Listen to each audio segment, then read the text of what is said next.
بسم اللہ الرحمن الرحیم۔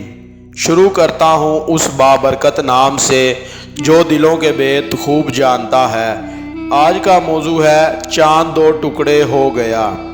حضرت خباب رضی اللہ تعالی عنہ فرماتے ہیں کہ ایک روز میں نبی کریم صلی اللہ علیہ وآلہ وسلم کی خدمت میں حاضر ہوا، اور یہ وہ زمانہ تھا جب ہم پر ظلم کیا جاتا تھا۔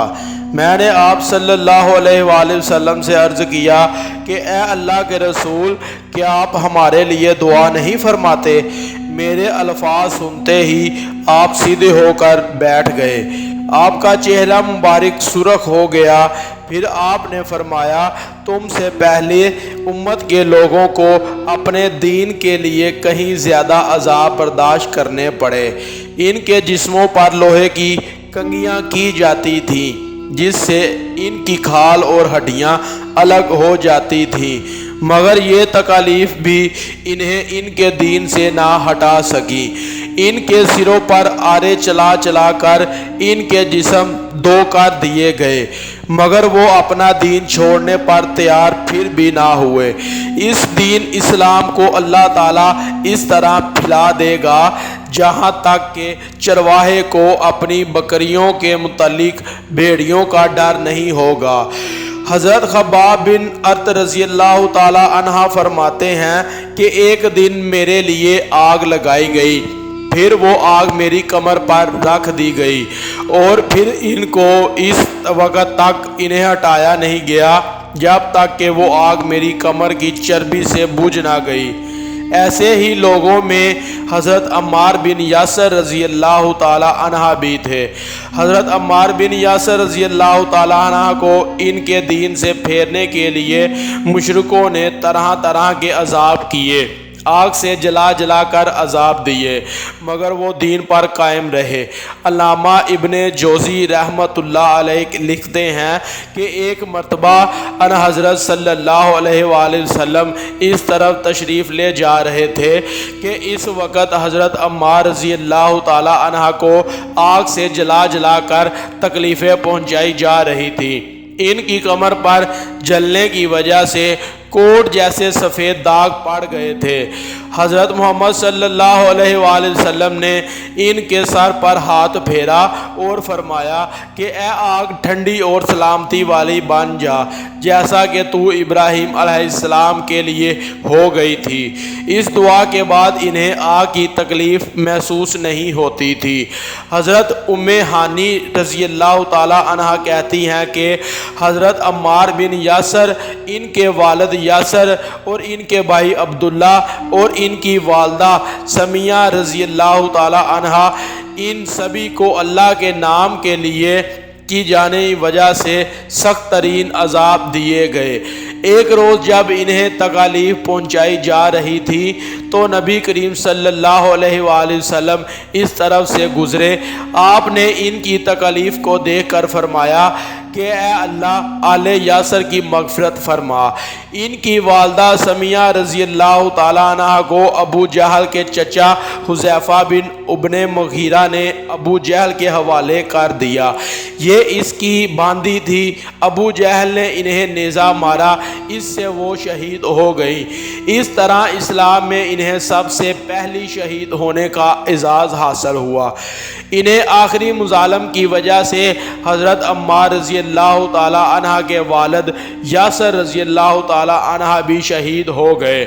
اپنے ان مظالم اور بدترین حرکات کے ساتھ ساتھ یہ لوگ حضور اکرم صلی اللہ علیہ وآلہ وسلم سے معجزات کے مطابق بھی سوال کرتے رہتے۔ ایک روز ابو جہل دوسرے سرداروں کے ساتھ حضور نبی کریم صلی اللہ علیہ وآلہ وسلم کے پاس آیا اور بولا کہ اے محمد، اگر تم سچے ہو تو ہمیں چاند کے دو ٹکڑے کر کے دکھاؤ۔ وہ اس طرح کہ ایک चांद का टुकड़ा अबू कबीस पहाड़ पर नज़र आए और दूसरा टुकड़ा कैकान पहाड़ पर नज़र आए। मतलब ये था कि दोनों टुकड़े काफ़ी फासले पर हों ताकि इसके दो टुकड़े होने पर कोई शक रह ना जाए। इस रोज़ महीने की 14वीं रात थी, चांद पूरा था। आप सल्लल्लाहु अलैहि वसल्लम ने इनकी ये अजीब फरमाइश सुनकर फरमाया, अगर मैं ऐसा कर दूं तो क्या तुम ईमान ले आओगे? इन्होंने एक ज़बान होकर कहा, हाँ हाँ बिल्कुल हम ईमान ले आएंगे। आप सल्लल्लाहु अलैहि वसल्लम ने अल्लाह ताला से दुआ फरमाई कि ऐ अल्लाह मेरा साथ देना।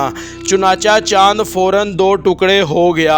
इसका एक हिस्सा अबू कमीस के पहाड़ के ऊपर नज़र आया और दूसरा टुकड़ा कैकान पहाड़ पर नज़र आया। इस वक़्त नबी करीम सल्लल्लाहु अलैहि वसल्लम ने अरशाद फरमाया, लो अब गवाही दो कि मैं अल्लाह का रसूल हूँ। इनके दिलों पर तो कुफल पड़े थे, कहने लगे मोहम्मद ने लोगों की आंखों पर जादू कर दिया। कुछ ने कहा मोहम्मद ने चांद पर भी जादू कर दिया, मगर इनके जादू का असर सारी दुनिया के लोगों पर नहीं हो सकता। मतलब ये था कि हर जगह के लोग चांद को दो टुकड़े नहीं देख रहे होंगे। अब इन्होंने कहा हम दूसरे शहरों से आने वालों से ये बात पूछेंगे। चुनाचा जब मक्का में दूसरे शहरों के लोग दाखिल हुए तो इन्होंने चांद के बारे में इनसे पूछा। आने वालों सब लोगों ने यही कहा, हाँ हाँ हमने भी चांद को दो टुकड़े होते देखा है। ये सुनते ही मुशरिक बोल उठे, बस फिर तो ये आम जादू है, इसका असर सब पर हुआ है। कुछ ने कहा ये ऐसा जादू है कि जिससे जादूगर भी मुतासर हुए हैं, यानी जादूगरों को भी चांद दो टुकड़े नज़र आया है। इस पर अल्लाह ताला ने सूरत कमर की आयत नाज़ल फरमाई। तर्जमा, क़यामत नज़दीक आ पहुंची और चांद शक हो गया और ये लोग कोई मोजज़ा देखते हैं तो टाल देते हैं और कहते हैं ये जादू है और अभी ख़त्म हो जाएगा। मुख्तलिफ़ कौमों की तारीख़ से ये बात साबित होती है कि चांद का दो टुकड़े होना सिर्फ मक्का में नज़र नहीं आया था, बल्कि दूसरे मुल्कों में भी इसका मुशाहिदा किया गया था। इसी तरह एक दिन मुशरिकीन ने कहा, अगर वाकई नबी हैं तो इन पहाड़ों को हटा दीजिए जिनकी वजह से हमारा शहर तंग हो रहा है, ताकि हमारी आबादियाँ फैल कर बस जाएं, और अपने रब से कह कर ऐसी नहरें जारी करा दें जैसी शाम और इराक में हैं, और हमारे बाप दादा को दोबारा ज़िंदा करा के दिखाएं। इन दोबारा ज़िंदा होने वालों में से कसा बिन कल्लाब ज़रूर हों, इसलिए कि वो नहायत दना और अक्लमंद बुज़ुर्ग था। हम इससे पूछेंगे आप जो कुछ कहते हैं सच है या कि झूठ। अगर हमारे इन बुज़ुर्गों ने आपकी तस्दीक कर दी और आपने हमारे ये मुतालबात पूरे कर दिए तो हम आपकी नबूवत का इकरार कर लेंगे और जान लेंगे कि आप वाकई अल्लाह की तरफ से भेजे हुए हैं। अल्लाह ताला ने आपको हमारी तरफ रसूल बनाकर भेजा है जैसा कि आप दावा करते हैं। इनकी ये बातें सुनकर नबी करीम सल्लल्लाहु अलैहि वसल्लम ने अरशाद फरमाया, मुझे इन बातों के लिए तुम्हारी तरफ रसूल बनाकर नहीं भेजा गया, बल्कि मैं तो इस मकसद के लिए भेजा गया हूँ कि अल्लाह की इबादत करो और उससे ही डरते रहो। ये थी हमारी आज की वीडियो। अच्छी लगे लाइक और कमेंट करें, हमारे चैनल को सब्सक्राइब करें और साथ बेल आइकन को प्रेस करें ताकि हमारी हर आने वाली वीडियो का नोटिफिकेशन आप तक पहुंच सके। जज़ाकल्लाह।